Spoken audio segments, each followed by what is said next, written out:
नमस्ते। आप सभी का एक बार पुनः हमारी योग कक्षा में हार्दिक स्वागत है, हार्दिक अभिनंदन है। एक बार सभी साथी मिल करके आंखें बंद करते हुए प्रार्थना के साथ क्लास को शुरू करेंगे।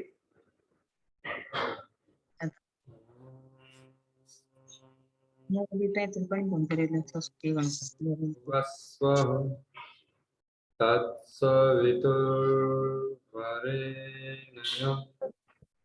भर्गो देवस्य धीमहि यो यो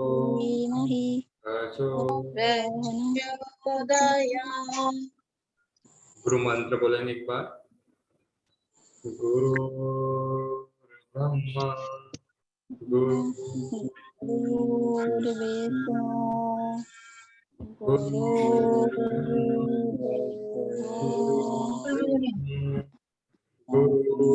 गुरुर्देवो महेश्वरा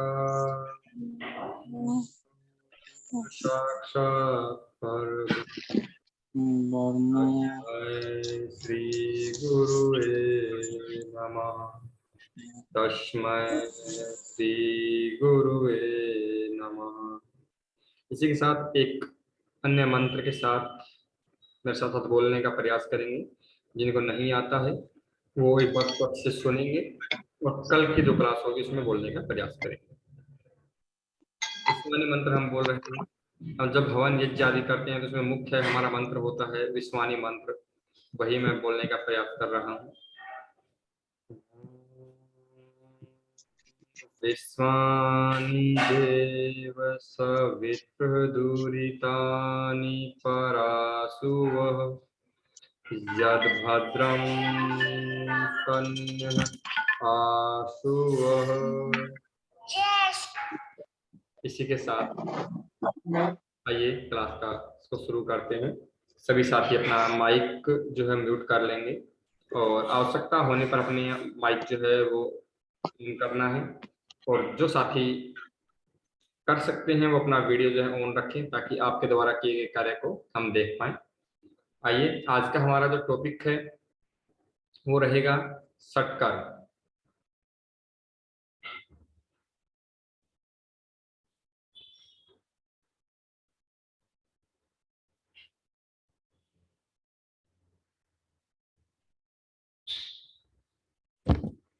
आज का जो विषय हमारा है वो मुख्य विषय है। और ध्यान दें सभी साथी, जो डिप्लोमा का एग्जाम देना है आपको या फिर आपको कोई वाईसीपी का जो एग्जाम आप देना चाह रहे हैं उसमें प्रैक्टिकल रूप से भी और थ्योरेटिकल रूप से भी सबसे अनिवार्य विषय है षटकर्म, जो आपका थ्योरेटिकल में भी पूछा जाएगा और आपसे प्रैक्टिकल में भी पूछा जाएगा।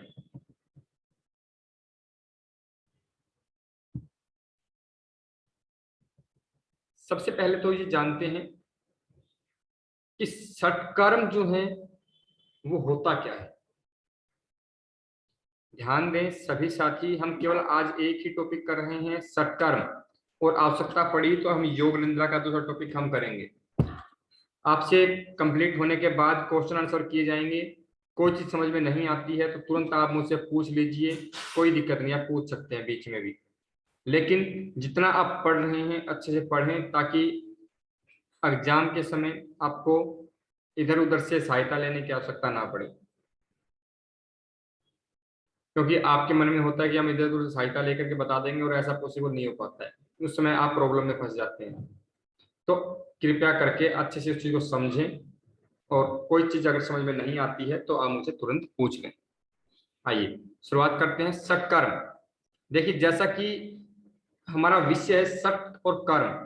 कर्म मतलब कार्य या क्रिया और षट मतलब छह क्रिया है, उनको हम क्या बोलते हैं षटकर्म बोलते हैं।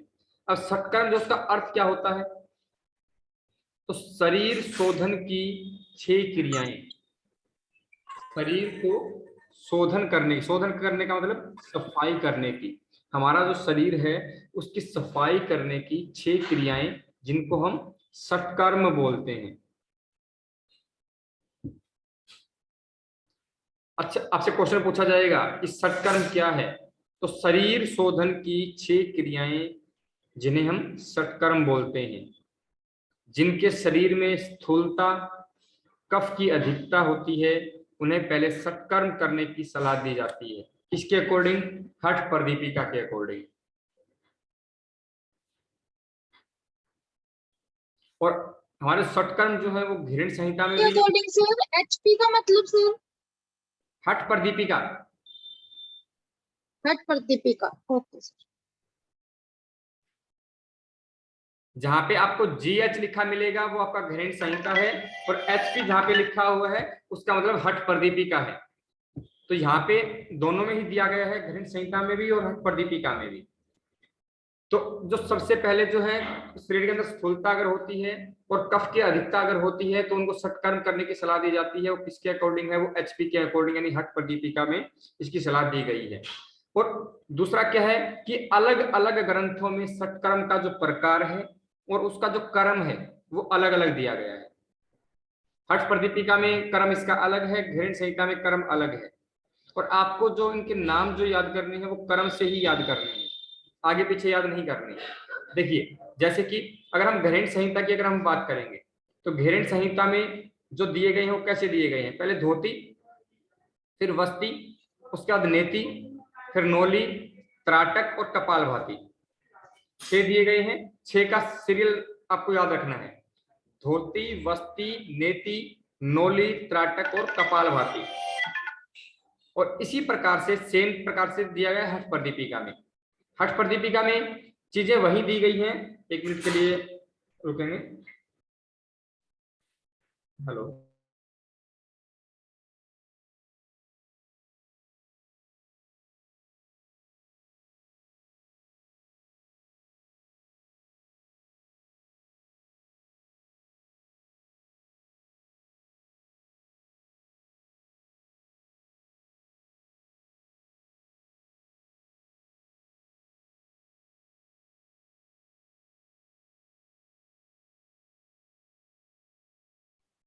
देखिए घृण संहिता में भी वही दिया गया है और हठ प्रदीपिका में भी वही दिया गया है, लेकिन फर्क क्या है?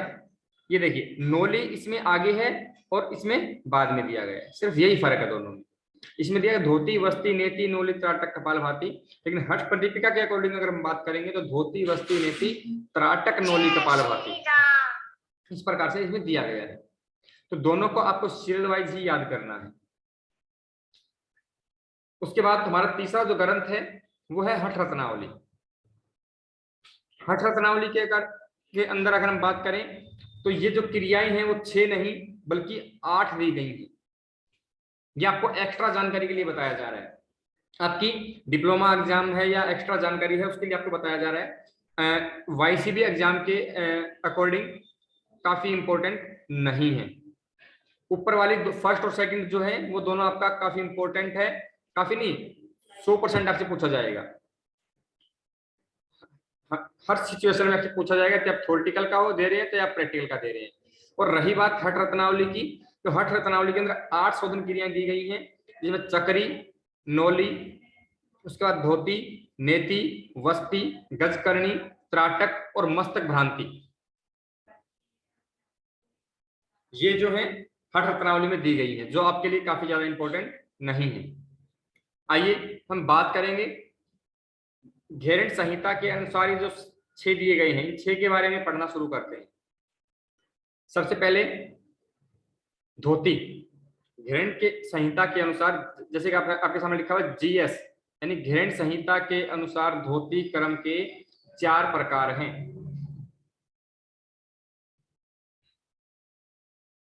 कौन कौन से हैं? पहला है अंत धोती, दूसरा है दंत धोती, और तीसरा है हर्द धोती, और चौथा है मूल शोधन।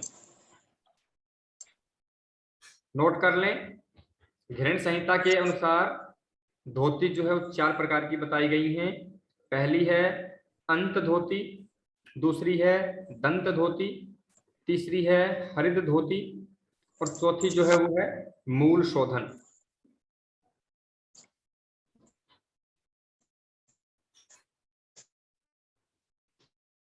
आइए, अब 4 हमने जो जानी, उन चारों में सबसे पहली कौन सी थी? अंत धोती थी।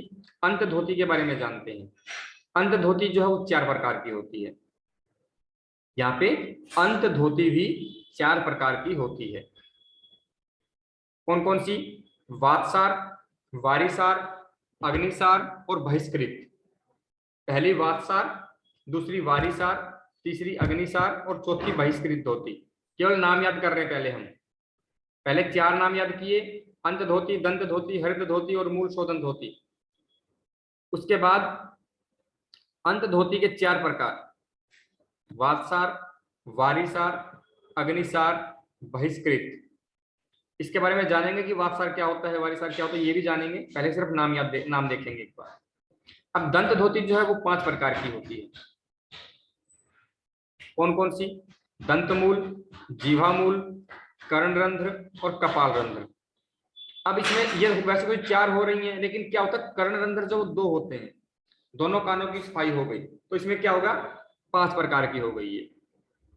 दंतमूल, जीवामूल, कर्णरंध्र 2 होती है, और उसके बाद एक होती है कपाल रंध्र। और जो हृद धोती जो हमारी थी वो 3 प्रकार की होती है। कौन कौन सी? दंड धोती, वमन धोती और वस्त्र धोती। दंड धोती हृद धोती जो है वो 3 प्रकार की है, दंड धोती, वमन धोती, वस्त्र धोती। उसके बाद मूल शोधन जो था वो केवल एक ही है, चाहे उसको मूल शोधन बोल दो, चाहे उसको गणेश क्रिया बोल दो, चाहे उसको चक्री क्रिया बोल दो।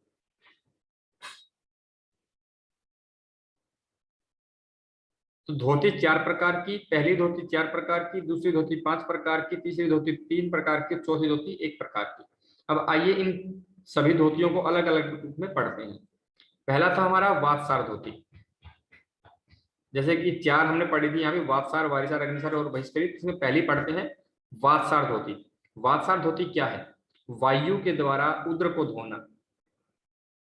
वात सार, वायु, वात मतलब होता है वायु, सार मतलब पीना, वायु को अंदर पीना और पेट के अंदर वायु को चलाना।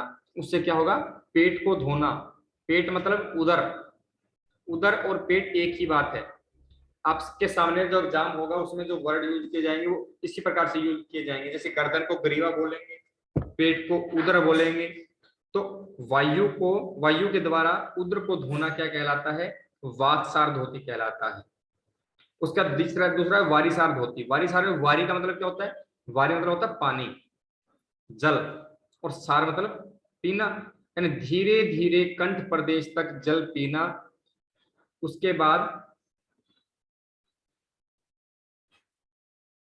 उसके बाद 5 आसन। 5 आसन कौन कौन से? ताड़ासन, तिर्यक ताड़ासन, कटी चक्रासन, भुजंगासन और उद्र आकर्षण करते हैं तथा जल को गुदा मार्ग से निकाल देते हैं। वारिसार धोती को संख प्रक्षालन क्रिया के नाम से भी जाना जाता है। संख प्रक्षालन और वारिसार धोती एक ही बात है।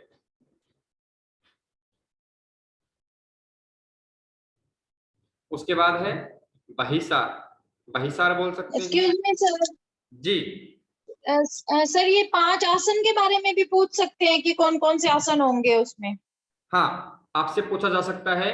आप कहोगे कि हम जो कंठ प्रदेश तक पानी पी करके उसको पेट के अंदर 5 चलाते हैं और उसको हम गुदा मार्ग से बाहर निकालते हैं, लेकिन आप जो पेट के अंदर पानी को चलाते हैं तो कौन से आसनों के अंदर चलाते हैं? तो ताड़ासन, तिर्यक ताड़ासन, कटी चक्रासन, भुजंगासन और रुद्राकर्षण, ये 5 आसन होते हैं जिनका अभ्यास हम करते हैं।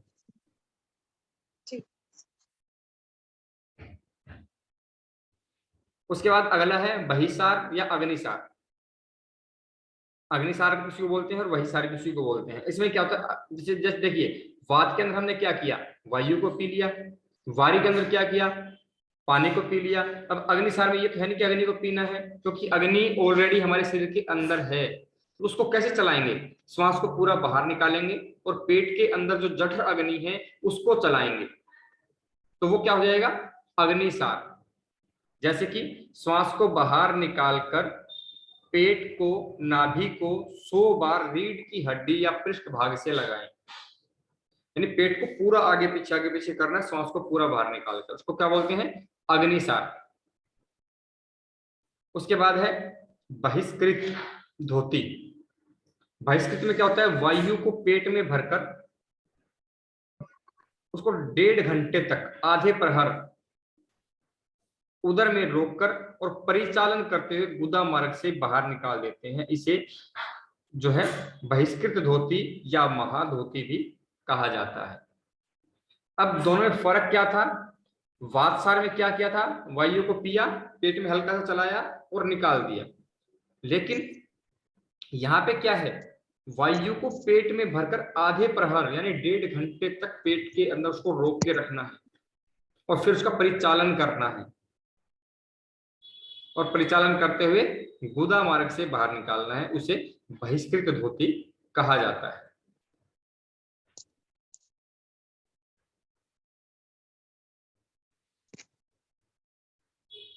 कल्पलता जी, कल्पलता बेहरा जी, आप बताएंगे धोती सर जी कितने प्रकार बोलिए की जी होती है, सर। इसके कौन कौन से नाम थे? धोती 4 प्रकार का है। जी अंत धोती, जी दंत धोती और मूल धोती, जी। मूल सुधन धोती। हाँ, एक और रह गया तो आपका ये है अंत धोती, दंत धोती। बहिष्कृत धोती। वस्त्र बहिष्कृत धोती से धोती, पहले, वस्त्र धोती नहीं है, उससे पहले कुछ और बताया था। अंत धोती, दंत धोती। अंत धोती, दंत धोती, हृद धोती। हाँ हाँ, से हृदय धोती से ये वाला मुझे सुनाई नहीं दे रहा था इसलिए। ओके, कोई बात ठीक नहीं। है, thank you sir, thank you जी सर। मधुमिता जी, आप बताएंगे कि अंत धोती के कितने प्रकार थे?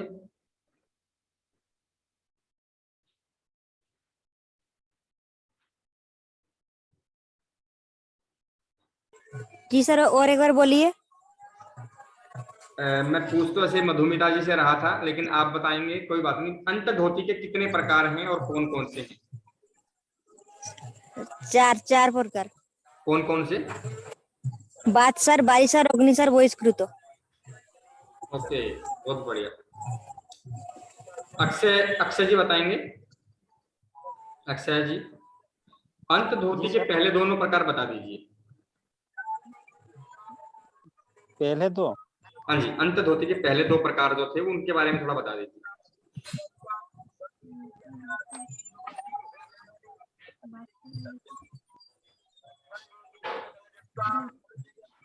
बादशाह के बारे में और बारिशर के बारे में।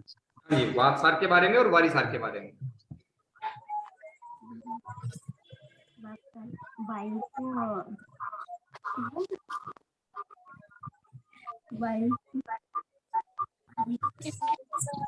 बाई को पेट में भर के आधा घंटा 1.5 घंटा रख के। आप थोड़ा सा गलत जा रहे हैं, आप अंतिम बता रहे हैं। मैंने आपसे पहली 2 पूछा है। तो याद नहीं आ रहा। दूसरी बता दीजिए, वारिसार के बारे में बता दीजिए।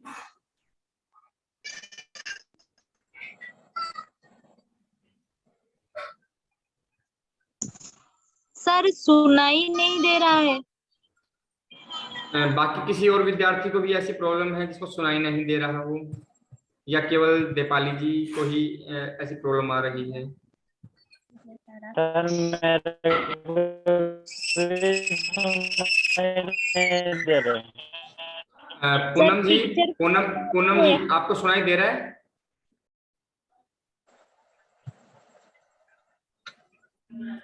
जी सर, सुनाई दे रहा है।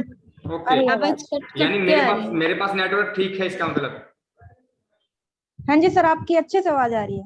ओके, कुछ साथी हैं वो एक चीज कीजिए, कृपया दिन में, है ना, दिन में नेट का प्रयोग थोड़ा कम किया कीजिए, ताकि शाम को हम जो क्लास लगा रहे हैं उस दौरान आपके पास आवाज जो अच्छे से आ पाए। तो कृपया कुछ समय के लिए नेट को जो बचा करके रखिए आप सभी। चलिए मानसी जी, अंतिम क्वेश्चन आप बताएंगे। अंत धोती के जो दोनों लास्ट के जो प्रकार हैं उसके बारे में बता दीजिए। जी सर बोलिए। रविकांत सर बोल रहे हो? जी हाँ सर।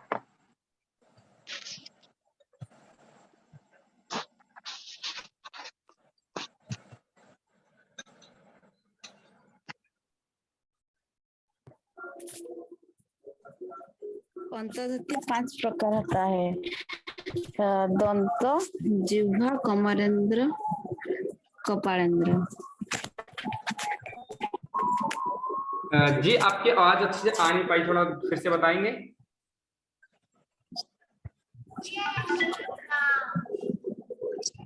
चलिए कोई बात नहीं, जो साथी नहीं समझ पाए वो थोड़ा अच्छे से फिर से समझने का प्रयास करेंगे। और एक बार जो है हम आगे बढ़ते हैं।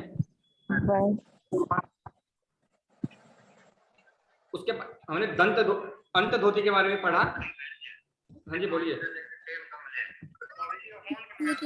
नंबर मैं करूँ, कोई बात नहीं। उसके बाद दंत धोती के बारे में हम बात करते हैं। दंत धोती के बारे में हमने बात की थी कि दंत धोती जो 5 प्रकार की है। 5 प्रकार जो थे उसमें कौन कौन से प्रकार थे? पहला है दंत मूल। सभी साथी अच्छे से देखें, अच्छे से समझें, समझ में ना आए फिर से पूछ लें।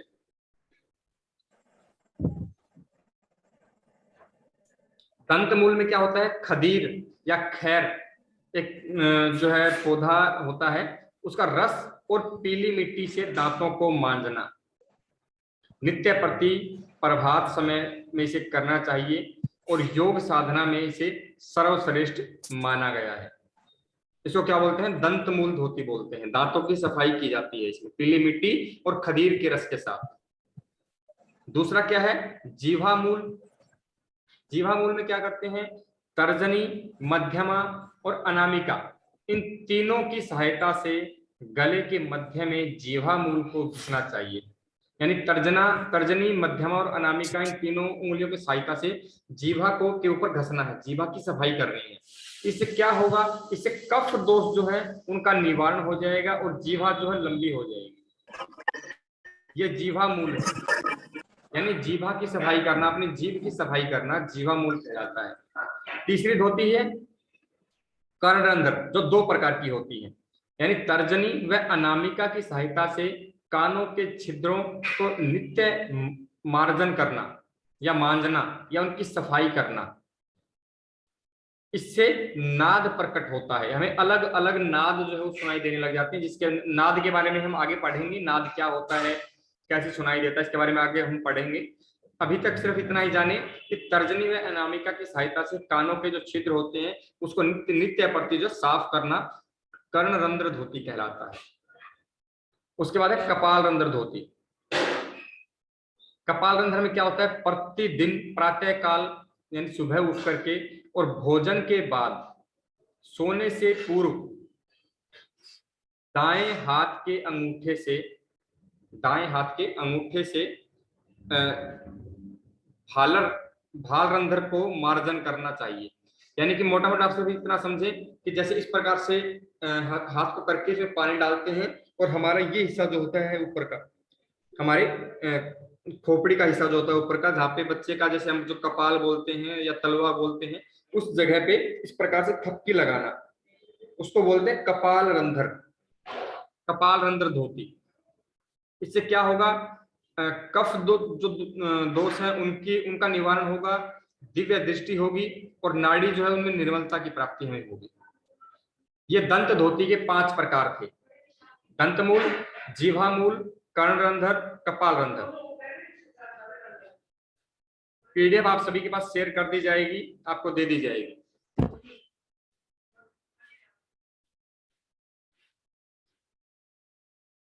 अगर इसमें किसी को समझ में ना आया हो तो फिर से पूछ सकते हैं दंत धोती के 5 प्रकार में से।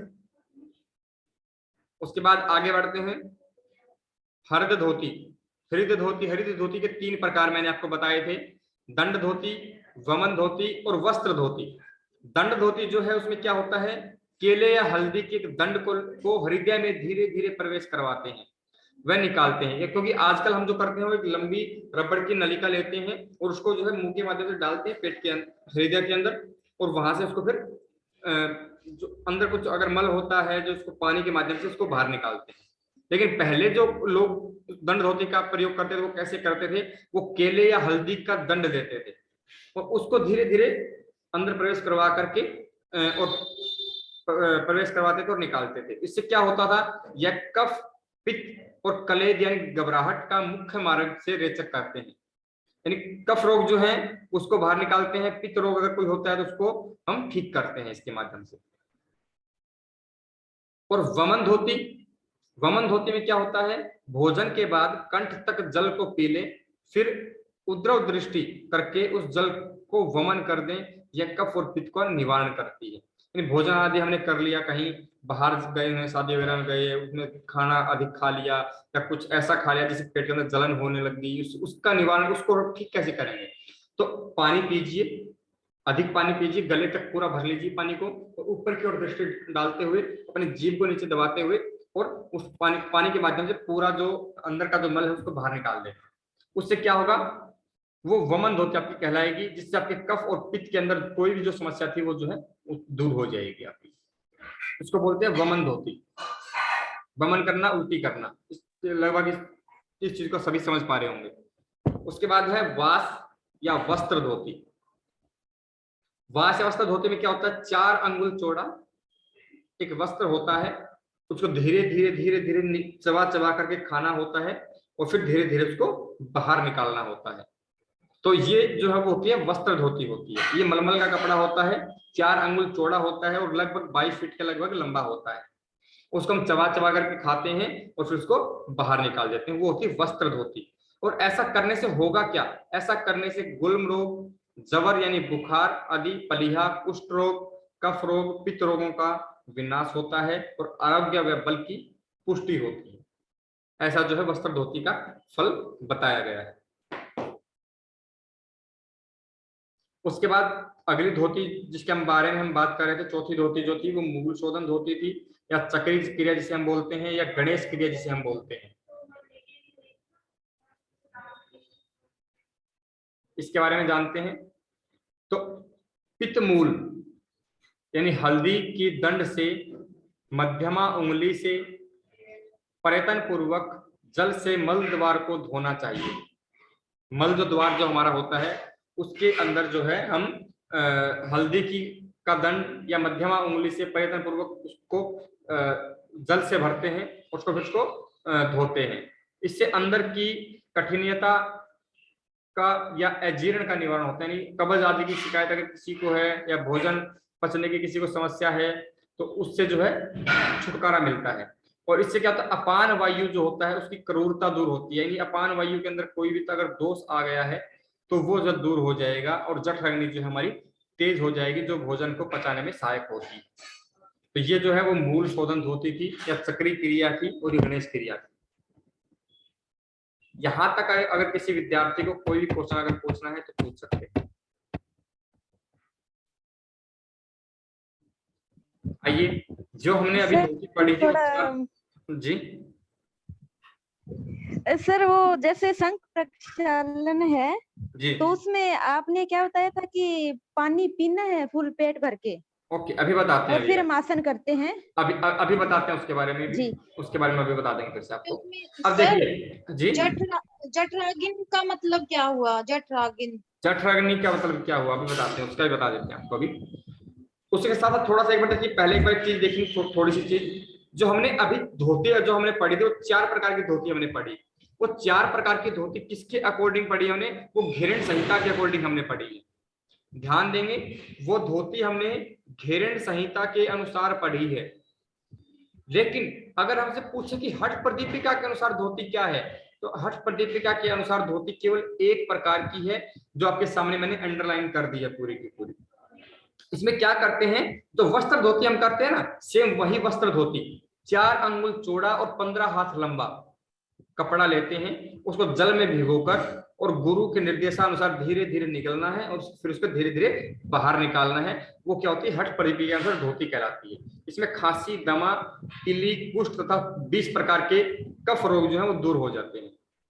या ऐसा जो है हठ प्रदीपिका में बोला गया है। और हठ रत्नावली में 4 अंगुल चौड़ा और 20 हाथ लंबा साफ वस्त्र बताया गया है। या देखो, हठ रत्नावली में क्या बताया गया है, 20 हाथ लंबा, और हठ प्रदीपिका में क्या बताया गया, 15 हाथ लंबा, और यहाँ पे जो घेरण संहिता थी उसमें क्या बताया गया था, लगभग 22 फीट लंबा कपड़ा। ये जो है इनमें फर्क है धोती का, बाकी सब सेम है। अब जो आप क्वेश्चन पूछ रहे थे मैं बता देता हूँ, जठर अग्नि। जठर अग्नि क्या होती है? जब हमको खाना हम खा रहे हैं, देखिए आपको जब भूख लग जाती है तो आपको कैसे पता लगता है?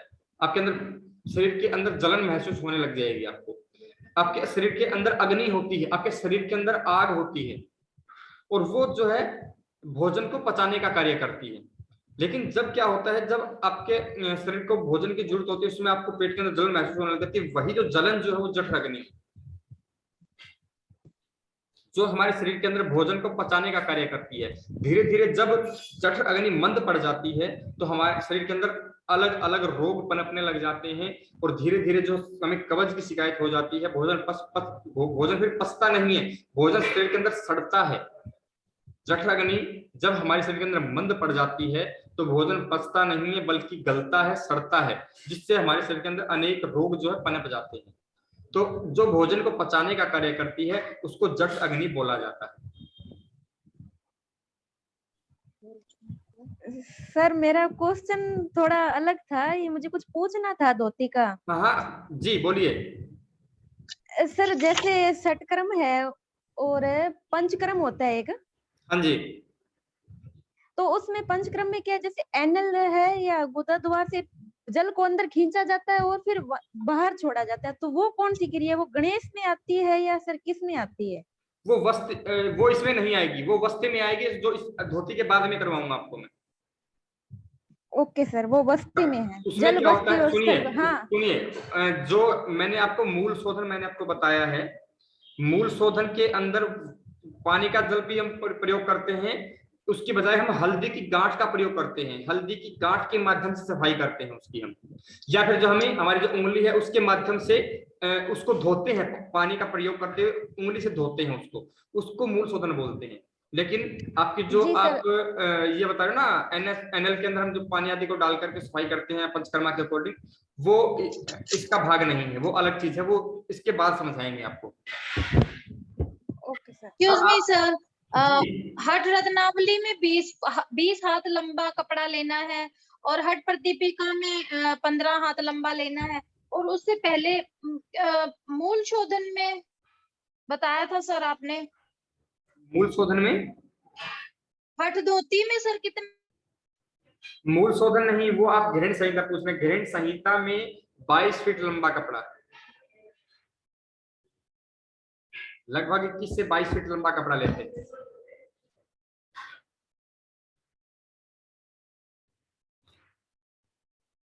देखिए आप एक चीज पूछ रहे थे बीच में कि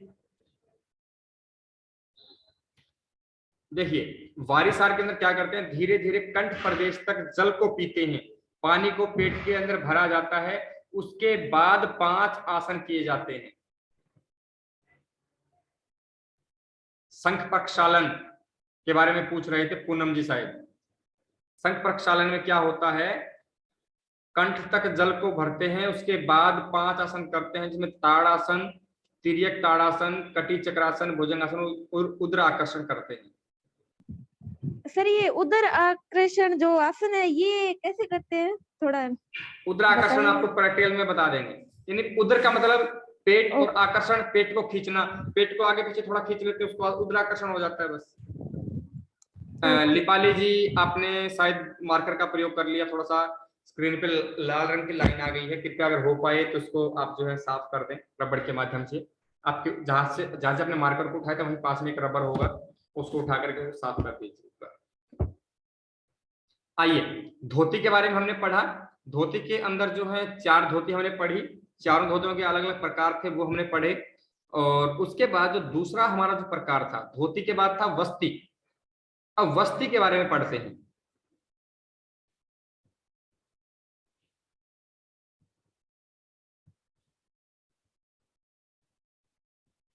देखिए जीएस यानी घिरेंट संहिता के अनुसार वस्ती क्रम को हम पढ़ते हैं कि वस्ती जो है वो 2 प्रकार की बताई गई है, जल वस्ती और स्थल वस्ती। जल वस्ती या शुष्क वस्ती एक ही बात है, जल वस्ती एक है और स्थल वस्ती या शुष्क वस्ती में से कोई भी एक हो, दोनों एक ही बात है। स्थल वस्ती भी वही है और शुष्क वस्ती भी वही है।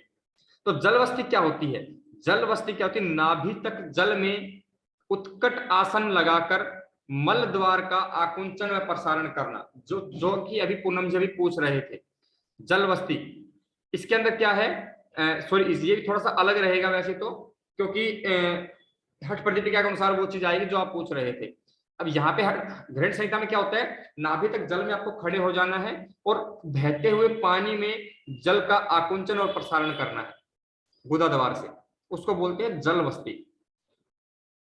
और इसी प्रकार सथल वस्ती क्या होगी, भूमि पर पश्चिमोत्तानासन में बैठ करके अश्वनी मुद्रा में धीरे धीरे गुदा द्वार का आकुंचन और प्रसारण करना, जिससे वायु शरीर के अंदर जाएगी और बाहर निकलेगी। अगर आप लोगों ने देखा हो तो जब पशु देखना, पशु जब गोबर आदि करते हैं तो उसके बाद जो है उनका वो जो अपने मूल द्वार को बार बार अंदर खींचते हैं और बाहर निकालते हैं, वो जो है उनको नॉलेज नहीं है, फिर भी वो सथल वस्ती का जो है अभ्यास करते हैं। अगर आप ऐसा करते हैं तो कभी भी आपको जो है गुदा के अंदर कोई परेशानी नहीं होगी। जैसे कि कई लोगों को प्रॉब्लम हो जाती है खून आदि की, या फिर कोई जैसे कि कब्ज की या कैसी कोई शिकायत जो हो जाती है, वो कभी भी परेशानी आपको नहीं होगी अगर आप इसका प्रयोग जो है निरंतर करते हैं। तो सथल वस्ती जो है भूमि पर पश्चिमोत्तानासन में बैठ करके अश्वनी मुद्रा से धीरे धीरे गुदा द्वार को आकुंचन करना और प्रसारण करना, और जल के अंदर खड़े होकर के आप ऐसा करते हैं तो जल जी सस्मिता जी आप शायद कुछ पूछना चाह रहे हैं, लेकिन आप की आवाज अब जो है अच्छे से नहीं आ रही है। अभी 1 मिनट के बाद हमारा जो है सेशन जो है यहाँ पे कंप्लीट हो जाएगा, उसके तुरंत बाद आप ज्वाइन करेंगे, तो कोशिश करें कि अच्छे नेटवर्क के साथ करें, उसके बाद आप अपना क्वेश्चन पूछें। सभी विद्यार्थी भी ध्यान दें, 1 से 1.5 मिनट के बाद सर जल वस्ती मुझे समझ में नहीं आया। ओके, जल वस्ती समझ में नहीं आया वस्तीकरण सर, इसका मेरे पास कोई पेपर वगैरह बुक भी नहीं है ना, तो मुझे प्रॉब्लम आ रही है थोड़ी सी। अभी स्क्रीन आपके सामने दिखाई दे रही है, स्क्रीन तो आपको दिखाई दे रही है ना सामने आपको? हाँ जी स्क्रीन तो दिख रही है सर, फिर भी एक रिटर्न में हो तो मेरे पास। नहीं, रिटर्न में आपको जो है ये जो सामने आपके पीडीएफ दिखाई आपको दे रही है वो आपको सेंड कर दी जाएगी। ठीक है, ये पीडीएफ मैं परमानंद जी को सेंड कर दूंगा अभी क्लास के तुरंत बाद, उसके बाद वो आपको जो है अवेलेबल करवा देंगे। तो अभी सिर्फ समझें, क्योंकि अभी 1 मिनट के बाद हमारा सेशन भी ओवर हो जाएगा, उसके बाद आप सभी जो है तुरंत ज्वाइन कर लें, क्योंकि इसको आज हम कंप्लीट करेंगे। तो ग्रेड सेट का एक क्वेश्चन और पूछना था मुझे कि आपने मैं भी कल वाली क्लास मिस हो गई मेरी, उससे जो पहले लगाई थी योग की परिभाषाएं, योग और योग के उनकी वीडियो मैं आप लोगों को सेंड कर देता हूँ आज। सिर्फ नो डेफिनेशंस लिखवाई थी, बताई थी। उसमें तो जो डेफिनेशन मैंने आपको बताई थी उसकी एक अलग से वीडियो मैंने तैयार की हुई है, वो वीडियो जो है वो मैं आज आप सभी को भेजने का प्रयास करूंगा।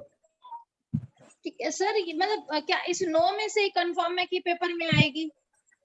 हाँ, नो अगर आप कर लेते हैं तो काफी है आपके लिए, क्योंकि आपके जो एग्जाम है, क्योंकि मैंने सिलेबस आपको बताया था, आपके सिलेबस में गीता के अनुसार, महर्षि पतंजलि जी के अनुसार और योग वशिष्ठ के अनुसार अगर आप कर लेते हैं तो वो भी काफी है। लेकिन कई बार क्या होता है जब एग्जाम बनाया जाता है तो सर ये डेफिनेशन हमसे किस तरह से पूछी जाएंगी कि योग की मतलब योग पतंजलि के अनुसार बताई जाए परिभाषाएं? किस तरह से क्वेश्चन आएगा?